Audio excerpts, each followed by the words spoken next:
Hi guys, welcome to Chimwe Chats. I'm your humble host, Chimwe Chisesa, and this is a podcast where we don't take ourselves and life too seriously. So before we start mental health check-in, I think overall I'm good. I'm really good, but I'm just this time around this year until like April is a time when I'm like so busy, usually busy. So I'm always like I call it running on fumes. So during this time I like to think about the things that I actually care about. Like when I'm saying that, I mean like things that I actually want to put my energy in. So things that I really don't care about, I don't even bother in giving energy because I'm already running on limited amount of fumes. So I cannot be. So yeah, I think this is also a time when I usually like get really quiet because the hater in me is 100%. The moody person in me is 100%. The person that doesn't have patience is 100%. And the things that I want to give patience to are the things that I care about.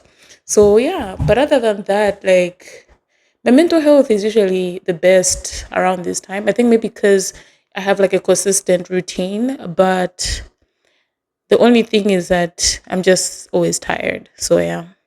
But yeah, otherwise, long time no talk, guys.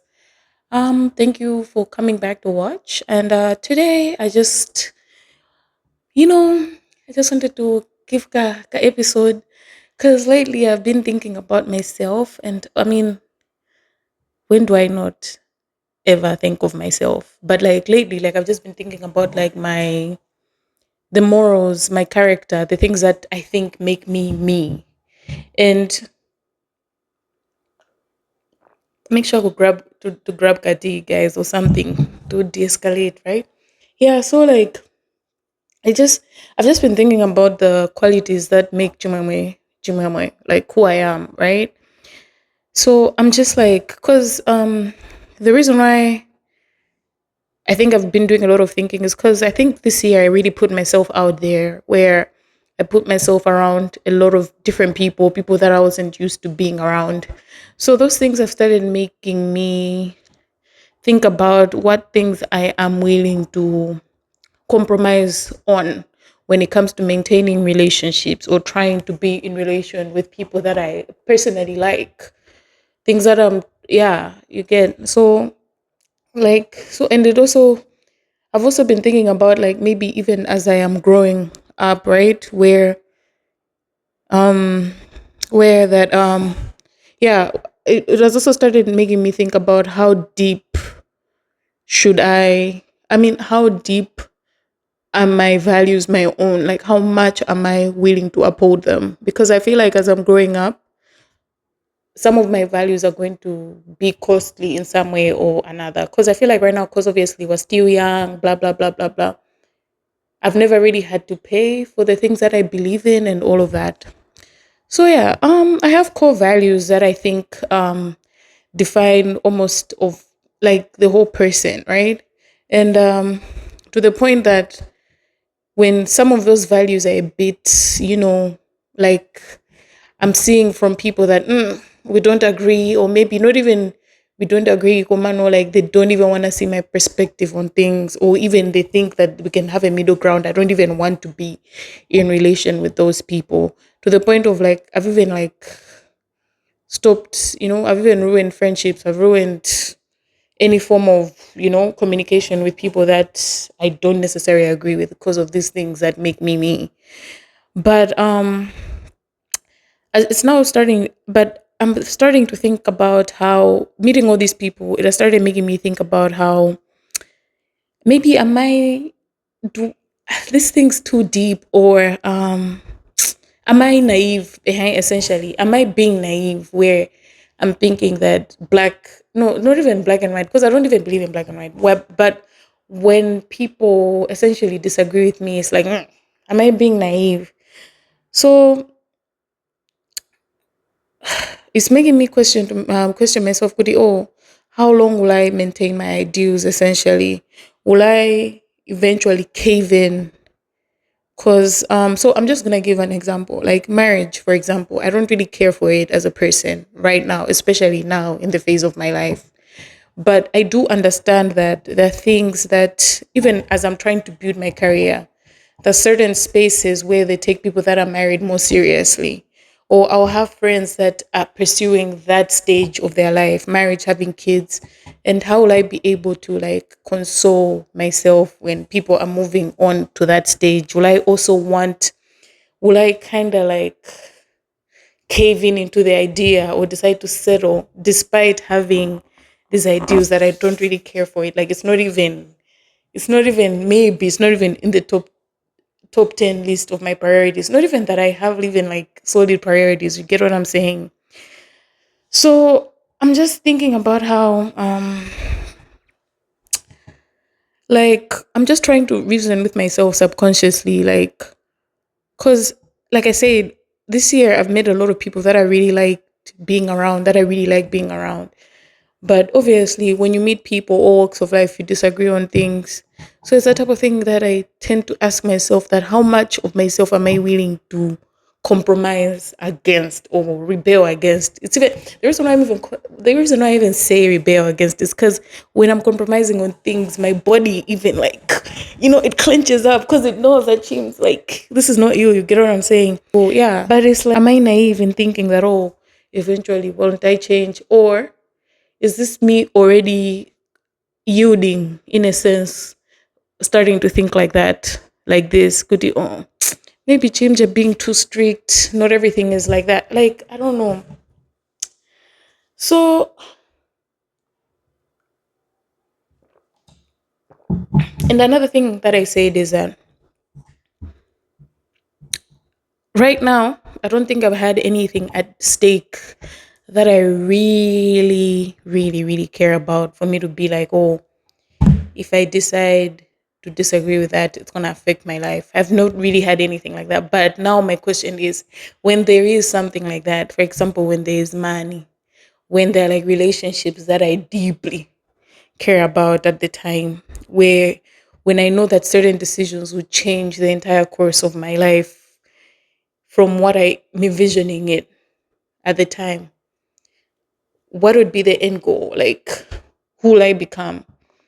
Will I change in such a way where like my 25-year-old self right now just looking into the future, or if the future me came and sees the way I changed, I will be disappointed.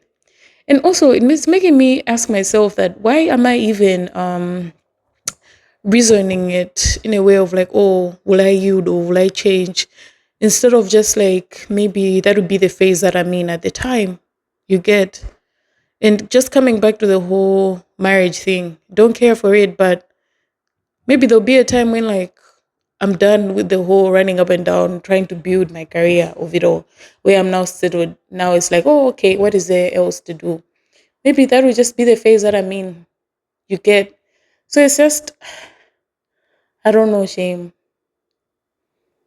Because it's so easy to speak on things before you've actually, before you're actually given it's so easy to speak on things before you actually are in that situation where okay, it's now time for you to make the decisions. This is where your life will turn to. And I even feel like, bruh, is it even fair for me to be like, oh, is it even fair for it there? Because even when I'm saying, oh, if I make this decision, my life will change drastically. But is that even a bad thing? Like, I don't know. I feel like when I question myself when it comes to this thing, it's like sometimes I give myself like a wrong and correct answer to something to life where at the end of the day we're all trying to like live. You get what I'm saying? Just trying to be ourselves the best way we can.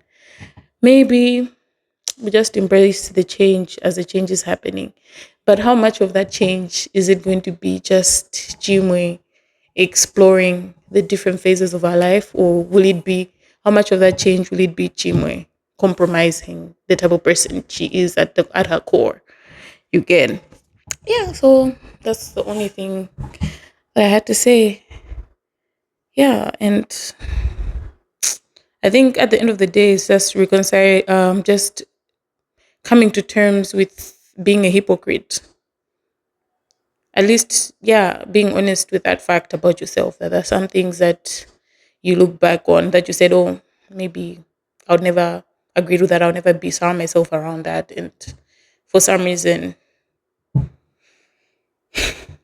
you are surrounding yourself with that, or maybe you are saying that. I don't know, guys. Like, anyways, yeah, I hope you hear what I'm trying to say. Anyways, so let's chat about media, right? So this is a new segment that I'm trying to introduce in the podcast. It's called media. It's a media section. So it's just going to be about mostly the shows that I'm watching. Because sometimes I think the approach that I've usually had was like, oh, maybe I have episodes that I try to speak on something. But I don't think that's working really well because I don't like talking too much. So if I have an entire episode dedicated to that, I have to be willing to give like in depth episodes, and I'm not trying to do that. So yeah, hopefully this segment works out. So let's talk about Love Island games. So I'm very new to Love Island. My first season, I think this was season 7. When I said that I was very traumatized by season 7, I don't even want to talk about it because I talked about Love Island so much that I don't even want to recap it like at all. But yeah, let's talk about Love Island Game Season 2. Mm, so the people that I cared about, first of all, I feel like Love Island Game Season 2, Love Island Games as such is a good way for me to tap into Love Island without being too much emotionally invested in it. Because me, the moment I started watching it, I wasn't there for love. Because for me, I think I was even taking it like I'm watching Big Brother. Because for me, it's like, okay, everybody's saying that they're there for 250 thou. Let's act like we're there for 250 thou. Love can come later when the money comes in. And I really wanted to see somebody decide not to split that 250 thou. But anyways, notable characters. Let's start with my light-skinned demons. Tyreek, Toby, and what's that guy's name? Yeah, Tyreek, Toby, and Johnny. The reason why I'm gonna give you the reason why I liked. I think for me this season they were my favorite people, and that the people that made it really entertaining for me to watch. Let's start with Tyreek. One thing that I like about Tyreek is know that he knows that sometimes he's full of shit, and people that just know who they are and they decide to just live with it. Good, yeah. And it came there on the B that my best way to play this game is mental games, or but it code in manipulation, because he knows the physical wasn't there. And that's one thing that I appreciated about Terry, because he told us what he was about from the beginning, and he maintained that throughout. Toby, I feel like Toby just made the correct alliances during this Love Island games. I mean, of course, there were some parts where he misstepped a little bit, but I think even the part that I think the reason why I even liked Toby more was because of his dynamics with Tyreek. And then the other person that I really enjoyed was Johnny. Yeah, like as much as I was so angry at Johnny as to how he did Andreina, like in the season, but at the end of the day, he was there for the money, and because he has a daughter now, he has a child. And I'm sorry, with this economy, having children is expensive. So he knew that he was there for the money and the money only. Love can come second. And you know what? And because everybody in that cast, everybody in that villa said I'm there for the money, but acted as if they weren't. So let's speak on my girls. The girls, the girls were really disappointing me. I was like, my favorite girl was Garby, right? Garby with an R. I think she's from Belgium. She was in Love Island, Belgium, or whatever. Garby is so competitive, but one thing that I saw about Garby was that she kept getting distracted by the romance of it all with who was with Kendall. And I'm like, Garby, like at the end of the day, we have to play the game. Like I get her and Kendall were being cute, blah blah blah blah blah blah. And they were really competitive, but I kind of feel like Kendall to a certain extent was holding Garby back, right? And then let's talk about Andreina. Oh my gosh, Andreina. This was not Love Island. This was Love Island Games. And I feel like by the moment it clicked in for Andreina that this is Love Island Games, play for the money, it was too late. Because maybe she was trying, but it didn't look like she was trying. And I did not fault any of the guys for dropping her, even though Johnny did it in the most slimy way possible. But I did not fault any of them for dropping Andreina because we're here for 250,000, $250,000 USD. And then you're here playing games because you want romance. Like, okay, fine, you like the guys, but why aren't you competing either? You get what I'm saying? Like, you know that people there are there for the money and you want to be doing romance for what? Sweet girl, though. And then I feel like Nicola got too much, like, flack. And I also feel like Nicola was a good competitor. Like she was really, I feel like some part of me kind of thinks that, oh, she even surprised herself that she didn't know that she had those, because that was another competitor that I was actually watching out for. I enjoyed the French babe. Um yes, Soline. Or is it Solène? I don't know how to, I think it's Solène or something like that. I enjoyed her. She was so funny. I feel like I hated the fact that her and the other guy, what's his name? Mert, right? His name is Mert, left as early as they did. Because I feel like when it came to the humor, they were also giving me something to talk about. I really enjoyed the dynamics that, and you know what? That aside, let me just pause and talk about the thingy, the European guys and girls were giving me everything because they're like, sometimes the thing that I have against these reality shows is that people get invested so quickly. But the European babes and guys, they were like, they understood that, okay, you don't feel the connection, you don't see me like that, okay, move on. And that's what it's about if you're there for love. You get what I'm saying? And then who's another notable mention for me? Andrea. At the first episode, I thought that she was gonna give you more, but the moment she got with that guy, what's the guy's name? The moment she got with Josh, I was like, okay, girl, I know that you don't want to stay with this guy, but why are you pretending to like this guy? That's what I kept asking myself. You get. And then another person, I'm gonna talk about KK and Chris together, Mr. Overseas. KK, I really loved KK. KK was so competitive. KK and Chris, I just feel like it was so unfortunate for them during that last duel. Like it was so close. I think it was just that time to leave. Nothing about the way they played the game. I feel like KK, if we gave her time, I would have loved to see her dynamics with other guys because she was very open to exploring. Because Mr. Overseas wasn't. And I feel like Chris's head, I feel like maybe so many things were going through his mind because even after that season 7 that he had, where there was so much controversy when it came to him and his romantic situations. I think he was maybe trying to take it slow. And it made sense that Mr. Overseas was trying to play for the money. But at the same time, is girl, Mr. Overseas, did you really get injured in that last duel? Or like I don't know. That's the thing about Chris. I think even that's the same sentiment that I had with him about season 7.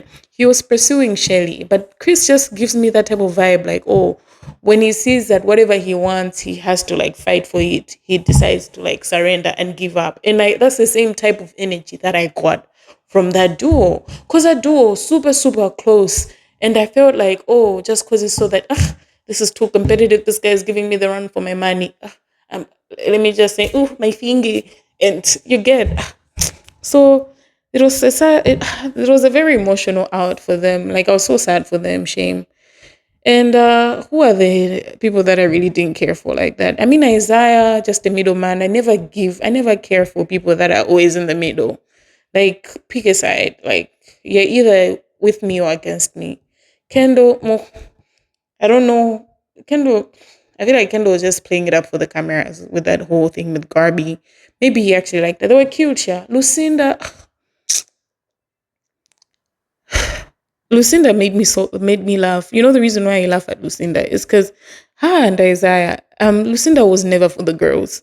She was always like, "Oh, these are my friends, these are my guys, da da da." And then at the end, when it came for, okay, guys, who would you want to take all the 250,000? Wow. If it's time, if they don't want to split it, everybody, even the guys she was in an alliance with, stood behind Isaiah. Even though all of them had some concerns about Isaiah playing the middle game. And I'm just like, that's what I'm saying. Like, when are we never gonna learn as girls that guys, and for me, it's even like the people that way that should even come out, like the people that she wasn't even backing are the ones that even stood behind her. I'm just like, Lucinda was just like, she just gave me, she just bored me. You know, those girls that are just like all about men. Ugh, she just bored me. She was there for love. She ended up getting it with the money. Such a warm ending to a good season. This was such a good season. I enjoyed. I have never watched Love Island season 1. Season two, I'm not trying to watch Love Island Game season 1. Season 2, started it, enjoyed it. I think I may just stick to games, but we'll see. But we'll see. Yeah. So let's talk about the outcome. So the outcome, as I mentioned, Lucinda and Desire won. Lukewarm, not even lukewarm ending, cold ending to a good season. Tyreek told us at the beginning that, oh, he was only there for manipulation, but I didn't know that his physical was that bad. For some reason, I felt like maybe he was gonna come through at the end, but he did his. At the end of the game, you can't hate that. He did his thing, man. Second position with Justine. Justine also did her thing. Justine was very mellow. I think maybe she wasn't taking it too serious. She was definitely there for money, and she was just like, she was just like letting things play out. I don't think she was invested that much. But at the same time, I loved Justine. She was just, calm babe, nothing. And yeah, nothing toxic about Love Island games. Oh, good vibes. Enjoyed it. Like, for me, despite that last episode, actually, not even that last episode, that last 10 minutes when they won, when they were still competing, I would give my experience in watching it 8 out of 10 because I really enjoyed myself watching. Anyways, so yeah, guys, thank you so much if you made it up until now listening to me. Thank you. Thank you. But so, songs of the episode. We have a lot of songs of the episode. So I'm feeling little Sims today. And I'm recording this on October 23rd, 2025, on a Thursday night. So songs of the episode. I have Point and Kill by Blue Sims. I feel like that might be, I'm gonna be repeating, because me, one thing about me, I'm gonna repeat a song. And I'm also feeling Woman by Simz. Um yeah. So I'm feeling another song of the episode is INGOMA YOMSHADO. I hope I'm saying that correctly. It's by Enocs May and Keyywav. Yeah. So let me know what you guys think about the music. And thank you guys for tuning in. Don't forget, don't take your lives. Eh? Don't take yourself and life too seriously. Forgot the tagline, guys. That's how you know it's been long.